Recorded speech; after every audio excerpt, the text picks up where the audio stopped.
Next item that we have is the final consideration of utility trailer plat. The intent is industrial.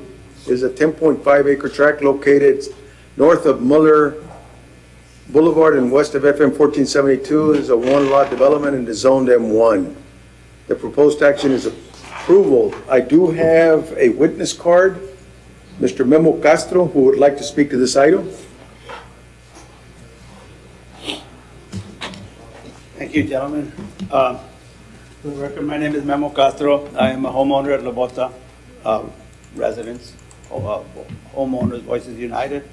And we have come here before you, gentlemen, to address our concerns, and you have addressed them well.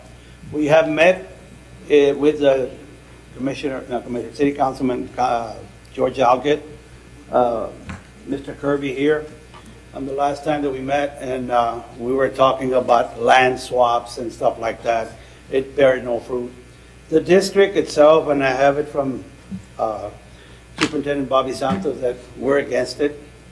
A couple of weeks ago, there was a chemical spill, and you have to look at the fact that it's the children's that we're looking at, and we're looking at those kids. I don't have kids there, but you know what? I consider them my kids. And it's the only school surrounded in the United Independent School District that allows this. We can't have this. We were told by George, and I don't know some of your staff people, that this was not going to be the final reading, that was going to be approved at City Council. We were lied to or misled. That's why you don't see a sea of movie brew here like we had last time. So, in the essence of also, when we were looking at the final readings, there's no talking about a fence, a burn, a detention pond. You know, this is an injustice. And you know, we all talk about moving Laredo forward. I ask you board members to stand today with us and deny them. Let's move Laredo forward by doing the right thing. And the right thing is that I'm not against business. I'm all for it, but let's do it the proper way. You got us to understand the lives of those children. I want you guys to just think about it. Kids playing out there. Close your eyes and see these children playing out there. A truck or a chemical comes out, and those kids that are dying, grasping for air, and then open up your eyes and it could be your children, your grandchildren. This is what is at stake here. You guys have the power, and I plead with you to deny them or table it until we get a better address of this issue. I thank you. Let me ask you a quick question, Mr. Castro. I think the last time that you all were here, if I remember correctly, you were going to all meet with the owner and stuff like that to see if you could all come to some kind of an agreement. Did that ever take place? Yes, we did. Mr. Gomez and also Mr. Ken, because there's another property that we're also fighting.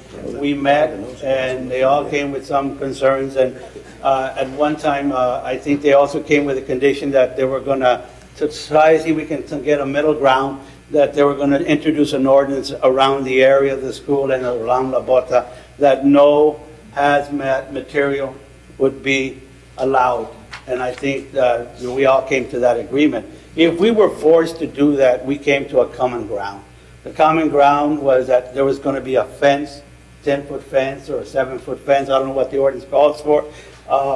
Greenery, a burn, to address size. I would invite you people to go there and look at the playground these kids have. Bunch of pallets, trailers out there.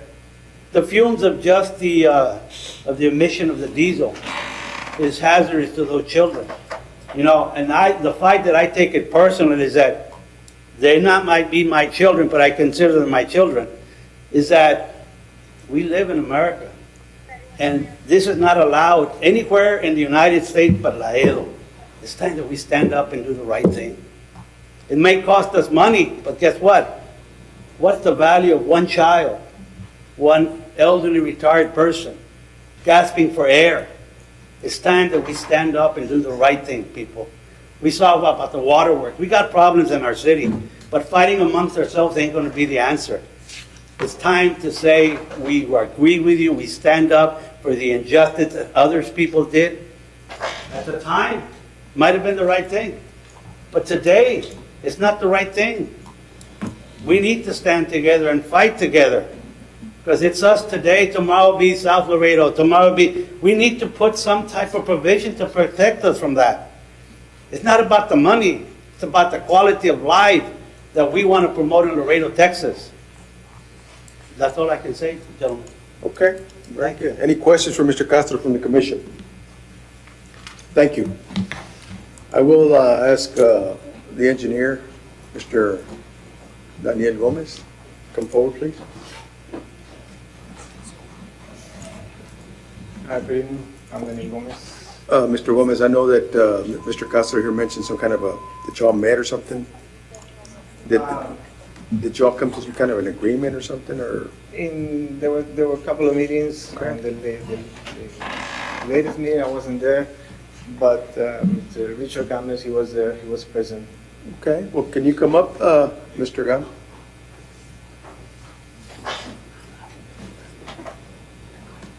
Good afternoon. My name is Richard Gomez. I represent Utility Trailer Sales. And we met a couple of times, and we were all in agreement. We're going to build a block fence towards the school. And then on the other remaining sides, we plan to do some kind of A berm? berm, and then put some landscaping on top.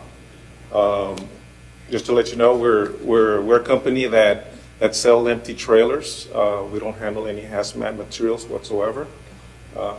We're a dealership, and all we do is sell empty trailers that does not have any hazmat materials inside. Okay. So that's what y'all agreed to? Yeah, we agree to that. Okay. And Let me ask you something before, I know what the ordinance calls for. The block fence that you're proposing by the school, how high would that be? we can make it as high as the city wants us to make it. Well, I think the ordinance calls for 7 foot. That's what the ordinance calls for. Correctly, yes. Okay, but, I just don't know what the topography is there. I think it's kind of flat. Yep. So.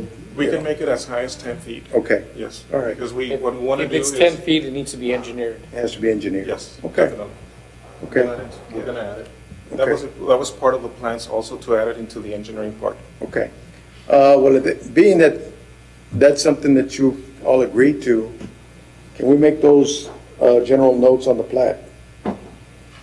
So that, we have them on the plat as we approve the plat. If those of the commission, this item is being brought forward just as a platting issue, not for zoning or anything like that, but Well, but there are general notes on this plat anyway. those can be added on. Yes. Absolutely. Yeah, I think that would, pretty much very clearly spell out, Mr. Gomez here has come forward and Mr. Castro, and this is what they came up with as the, recommendation. I would prefer that they be plat notes on here so that if none of us are here, none of you guys are here, there's always a fallback to where there is something in writing that kind of describes what is going to take place in this particular tract. Definitely. Appreciate Okay? it. Thank you. I know Joe, you had a question? No, that was it. Okay. All right. Thank you. I'm sorry. No, one quick comment, but not to Okay. you all, just. Thank you very much. Mr. Costa's Thank you. concerns, I think that pursuing restricting its utilization about the hazardous materials, I think that would be a wise thing to push for.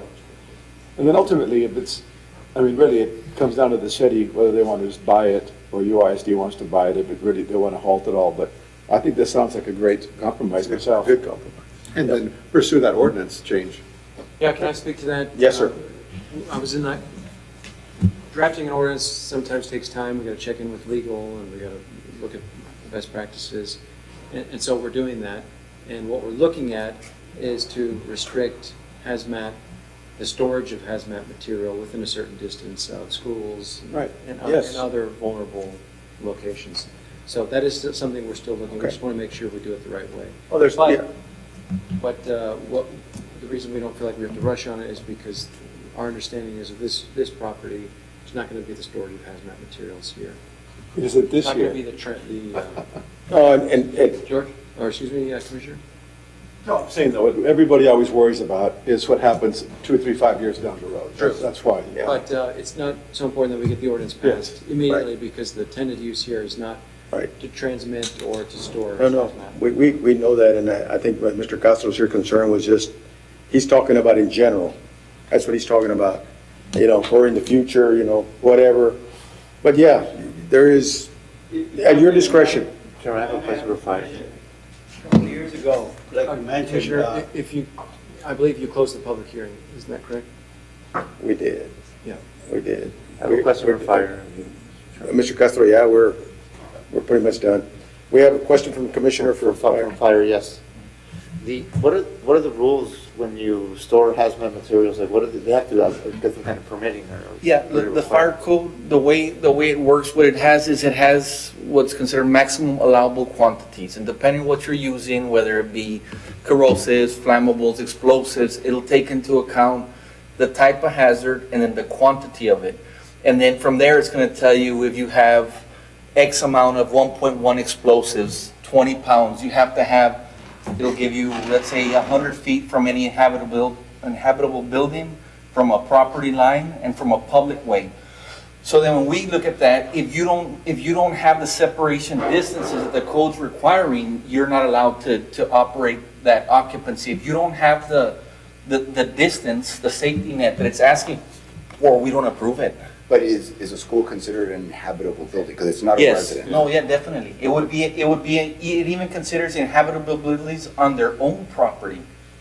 So in other words, they put their little, like a little, I guess, a magazine for explosives. And if it's asking for 2,000 feet from any public way, any road, any inhabitable building, or any property line, like I said, if they don't have those 2,000 feet, if it encroaches into the school, if it encroaches to a building on their property, then it doesn't get approved. A habitable building is not a building you live in. It's a building, it's a building where. Yeah, basically a building that The public has access to. You can it could be an office building, Yeah. it could be warehouse. a warehouse. I mean, Already in place. And in this case, if I might add, like, because it's dealing with commercial vehicles, they'll also fall under the US DOT regulations. So if there is ever a concern with the public, they can also make a report to the Texas Department of Transportation or the US DOT, and they will do an inquiry on the company itself. And there are hefty fines and those type of violations too. So there are other legal standards that protect the community if there are hazard materials. They're not going to just be able to pull up into that property because once they acquire those hazard materials, they're regulated by the US DOT federal laws. So and like he mentioned, there's multiple safety nets throughout the city.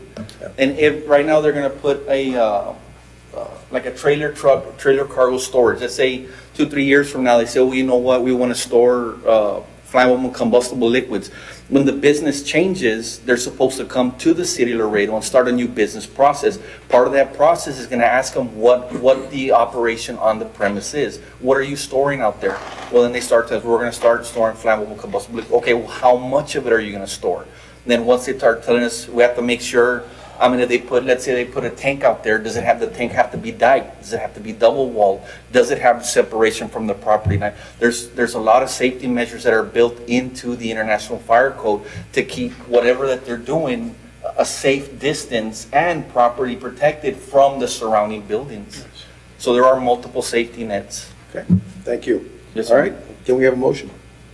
Let me make a comment. Yes, sir. Or just the last one, Mr. Chairman.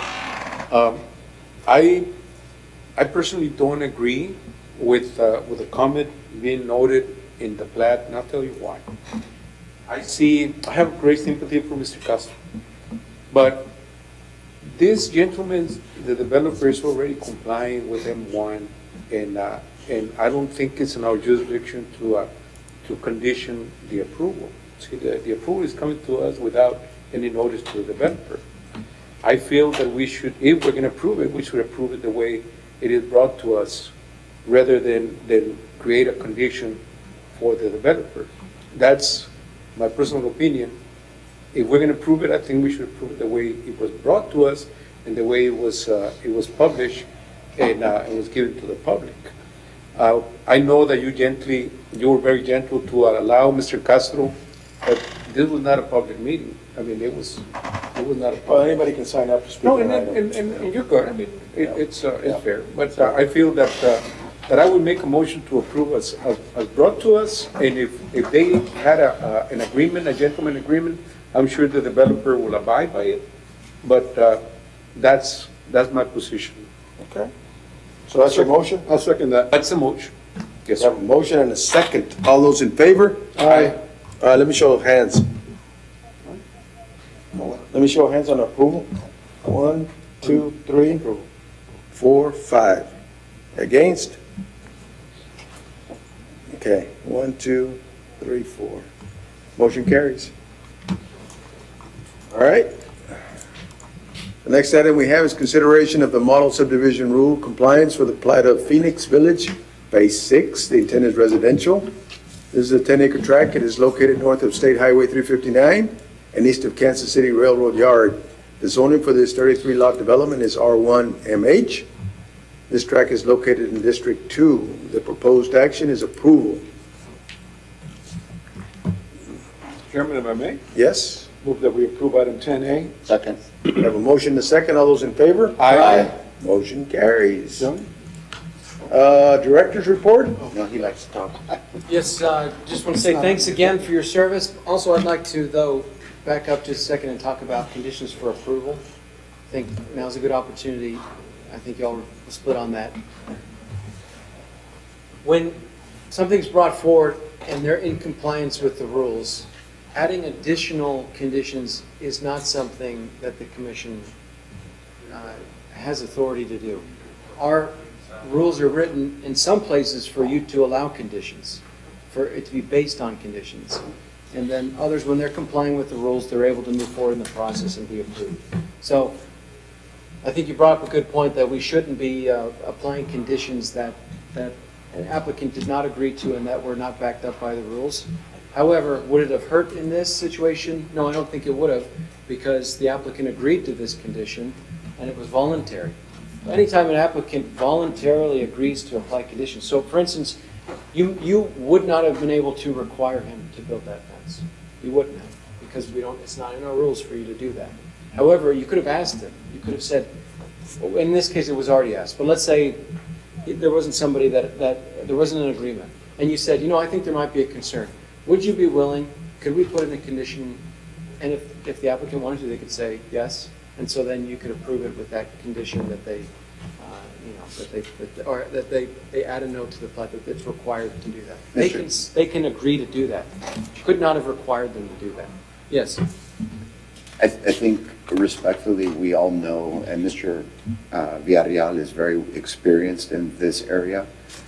We as a board, at least the time that I've been here, we know what we can or can't do, but we find it more proper, instead of just rejecting something, giving somebody the opportunity to amend it without having to, we know it's a thumbs up or a thumbs down situation, but rather than be coarse and make them come back later, we give them the opportunity in a gentle, more sociable way, saying, would you consider amending certain things, hinting at them that if you don't, well, then maybe we're just going to deny it. And so that is usually the course of action, to be more genteel to the people that come before this, because they may not be experienced or savvy enough to know where the votes are going to fall. But we do understand that we can, and this commission has usually taken a harsher stance on engineers as compared to normal lay folk who come trying to make amendments, and let them change it around, because we're probably going to deny it if they don't do it. And so I understand what you're saying to us, and I think we all understand that. But this was one item that I think there was a general disagreement amongst the commission, because of the sensitivity and some of us agreeing wholeheartedly with that there shouldn't be anything next to that school. But as a course of action, yes, you're right. We know we can thumbs up or thumbs down, but we generally let them do it so that they don't have to go through the whole point of being thumbs down. Understood. Hopefully, there are some members of the commission that are more experienced than others, and maybe that was helpful for a few members to point that out. The challenge here was probably the zoning and not the plat approval process that has clearly defined rules. Where there is discretion would be in the zoning process of saying, should this belong there? Once that decision's made, and whenever it was made for the zoning for industrial to be right next to a school, once that's made, as long as they comply with the requirements of the zone, they are able to move forward in the plotting process to build. So you probably already understood that. I just felt it was important to reiterate that there are some things that the Planning Commission does, very few, that are discretionary when you're sending a recommendation to council. But when you're acting as a body of approval, you're reading the rules and you're saying, do they comply or do they not comply with the rules? And I think it's helpful to restate that just so that everybody understands. And that was my intent with restating it now, is just to clarify. Yeah, and then we appreciate you stating that, but this, when the gentleman did agree voluntarily to some other things, because this was an item that was hotly contested before this commission, okay? All we're trying to do is not deny it, see if we can make things work for everybody, and, by reducing things to writing is always a good thing, That the minimal approval for the plat was on, yes, it was. But some things, if the other party's in agreement to it, just makes it a lot easier for the future. Yeah. I mean, we understand, at least I do, and at least I think most of the commissioners understand what you can and cannot do in terms of, for example, if there was no representation here, you just cannot slap something that is not in the ordinance on this thing. I agree with that. This was just more like, it was an agreement between parties and stuff. But I thank you for pointing that out to all of us, but I think we're familiar with it. Thank you. Motion to adjourn. Motion to adjourn, second?